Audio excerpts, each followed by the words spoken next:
Hey guys, this is Chris Dixon with Power Motor Yacht Magazine, and I am here aboard a beautiful boat today with Bill and Bonny Morong, who are the owners. The boat is called Somerset, and I'm going to let Bill and Bonny tell us a little bit about the boat, and then I'm going to do a walkthrough of one heck of a machine. So you guys take it away. Tell us what we're on, and maybe a little bit about how you came into it, and a little bit about the restoration. Yeah, Somerset's a 1971 Trumpy, built in Annapolis, Maryland. Flush deck cruiser, 58 foot version. They built a lot of different models over the years, and Trumpy had a long storied career, but they didn't make the transition to fiberglass. So in 1973, Trumpy stopped production. But this is a 1971. It was built for Mr. Garish Milliken Textile. Yeah, sure. And so it was a one-owner boat its whole life until Mr. Milliken donated it to Maine Maritime Academy, where I graduated from. And I got involved in the restoration, did the boat for a client who ended up becoming a friend and a partner. And long story, evolved over the years, but we ended up with buying the boat from him and running the boat with a little charter operation down here at Ocean Reef. Yeah, so if somebody wants to charter the boat, what do they need to do, and what do you guys sort of offer by way of charters as well? So our most popular charter is started out with a sunset cruise, and that's about 2.5 hours, and that really got on here at the reef. Cool. The boat's been very busy, and we also will customize any type of charter, and a lot of folks like to do half days. Whether they want to take an extended lunch and anchor up, or they have folks on that want to get in the water and do some swimming, we'll go find a good spot for them. And we do also offer overnight charters and customize your trip to fit your needs. Cool, right on. Now, I understood this was, I imagine during the resto of this thing, there were some what would we say, painful discoveries as you went through the boat. I remember you telling me one in particular, and about the hull and. Unfortunately, when I got involved in the boat after we hauled it, Maine Maritime recognized shortly after they had taken possession of it that there were some structural issues that hadn't been uncovered because it was a one-owner boat its whole life. Right. So it never really got surveyed for sale. So we realized that the boat had some serious structural issues. Shortly after we hauled it that first fall, and she was hogging, just sitting on blocking. And even though it was blocked very well and with very close together blocking, it was still sagging in the middle. So we figured out that just like all of the Trumpies, every boat has their idiosyncrasies, right? But at one point, people thought that bonding wooden boats was a good idea, and it's not.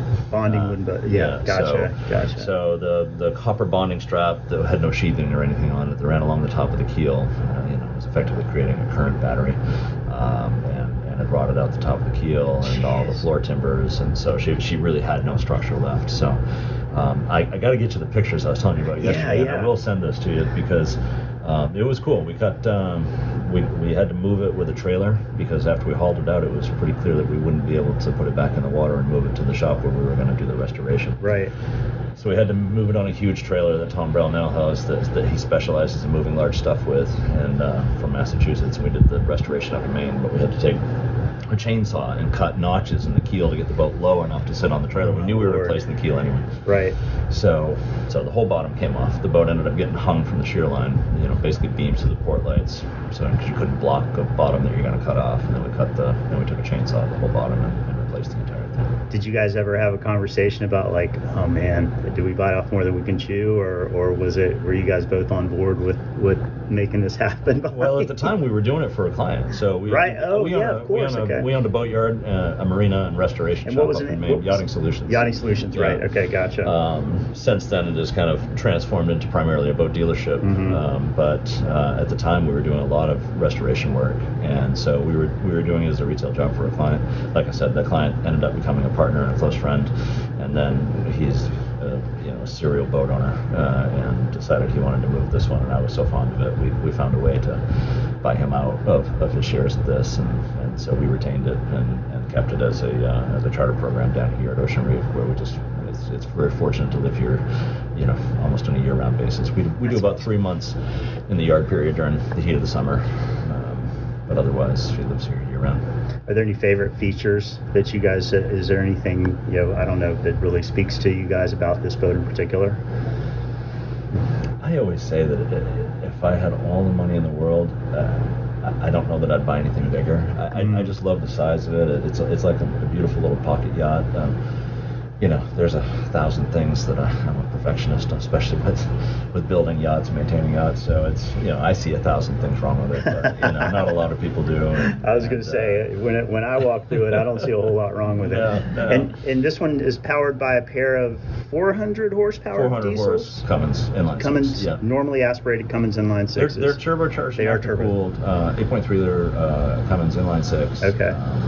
400 horse apiece. Gotcha. There are.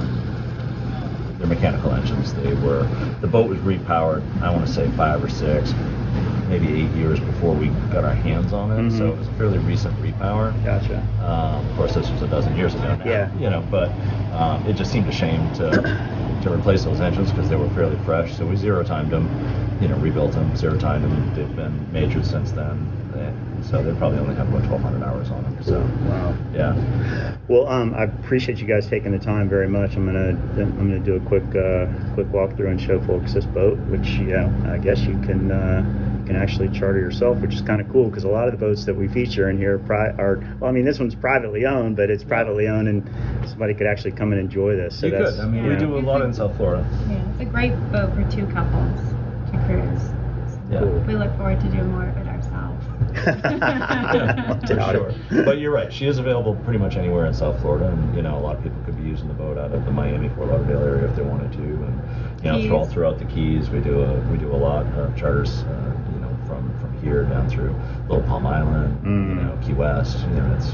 It's a great boat, shallow draft, only about 4.5 feet, so you can. Oh, really? Wow. Yeah, you can get in a lot of places in the bays and sounds that you can't otherwise with bigger stuff. So it's a fun boat to explore with. Cool. Well, Bill and Bonnie, you guys, thanks a lot, and I'll let you guys get back to your day. And thanks a lot for the time. Yeah. Thank you. Walk through. All right. Take care. And there you have it, folks. This is Chris Dixon with Power Motor Yacht signing out. See you guys on the water.